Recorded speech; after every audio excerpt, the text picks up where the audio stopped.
কথায় আছে স্বাদের লাউ বানাইলো মোরে বৈরাগী, তার উপর আবার লাউ চিংড়ি।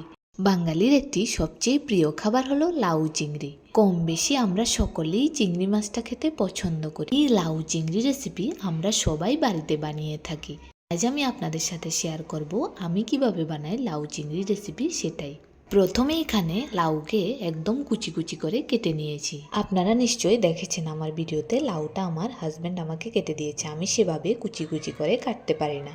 এবার এখানে আমি চিংড়ি মাছগুলোকে কেটে ধুয়ে পরিষ্কার করে নুন হলুদ মেখে ভেজে নেব। খুব বেশি ভাজার প্রয়োজন নেই, মোটামুটি লাল লাল করে ভেজে নিলেই হয়ে যাবে। খুব বেশি ভাজতে গেলে আবার চিংড়ি মাছটা শক্ত হয়ে যাবে। ভাজা হয়ে গেলে চিংড়ি মাছটা তুলে নিয়ে সেই কড়াইতে দিয়ে দিলাম আরও একটু সর্ষের তেল। ফোড়নে দিয়ে দিয়েছি শুকনো লঙ্কা 5 ফোড়ন। এরপর কেটে রাখা লাউ দিয়ে দিয়েছি পরিমাণ মতো নুন আর হলুদ গুঁড়ো। এবার আমি বেশ কিছুক্ষণ লাউটাকে ঢাকা দিয়ে খুব ভালোভাবে সিদ্ধ করে নেব। লাউতে আমি খুব বেশি ঝাল দেব না, কয়েকটা কাঁচা লঙ্কা চেরা দিয়ে দিয়েছি। এইভাবে বেশ কিছুক্ষণ ঢাকা দিয়ে রান্না করতে গিয়ে দেখবেন লাউ থেকে অনেকটা জল বেরিয়ে যাবে। যতক্ষণ না লাউয়ের জলটা ভালোভাবে শুকিয়ে যায় ততক্ষণ পর্যন্ত লাউটাকে এভাবে কষাতে থাকবেন। যখন দেখবেন যে লাউ থেকে যে জলটা বেরিয়েছিল সেই জলটা শুকিয়ে গেছে, তখন দেখবেন যে লাউটা খুব ভালোভাবে সিদ্ধ হয়ে গেছে। এবার এখানে আমি অ্যাড করে দেব গ্রেট করা আদা। আদাটা একটু শেষের দিকে দিলে আদার সুগন্ধটা ভালো থাকে। দিয়ে দিয়েছি পরিমাণ মতো জিরে গুঁড়ো আর ধনে গুঁড়ো। মশলা দেওয়ার পর লাউ আর মশলা আরও বেশ কিছুক্ষণ ভালোভাবে ভেজে নেব। দেখতে পাচ্ছেন এখানে লাউ থেকে যে জলটা বেরিয়েছে খুব ভালোভাবে শুকিয়ে গেছে আর লাউটাও খুব ভালোভাবে সিদ্ধ হয়ে গেছে।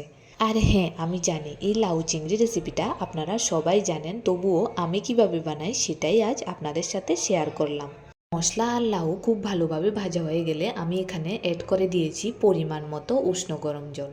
রান্নার সময় উষ্ণ গরম জল ব্যবহার করলে রান্নার টেস্ট ভালো আসে, সেটা তো আপনারা সকলেই জানেন। জলটা ফুটে উঠলেই দিয়ে দিয়েছি ভেজে রাখা চিংড়ি মাছ।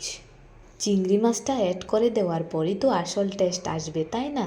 এই লাউ চিংড়ি রেসিপি কিন্তু খুব কম মশলাতে শুধু আদা বাটা আর জিরে গুঁড়ো দিয়েই কমপ্লিট হয়ে যায়। আমি এখানে কিছুটা ধনে গুঁড়োও অ্যাড করেছি।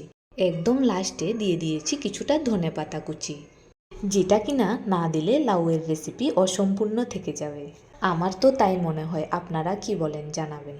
এই পর্যায়ে আমার রান্নাটাও কমপ্লিট হয়ে গেল, আমি একটি বাটিতে নামিয়ে নিয়েছি।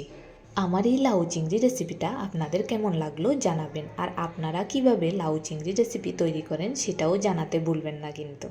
রেসিপি ভালো লাগলে লাইক কমেন্ট এবং শেয়ার করে ভালোবাসা দিয়ে পাশে থাকবেন। ধন্যবাদ সবাইকে।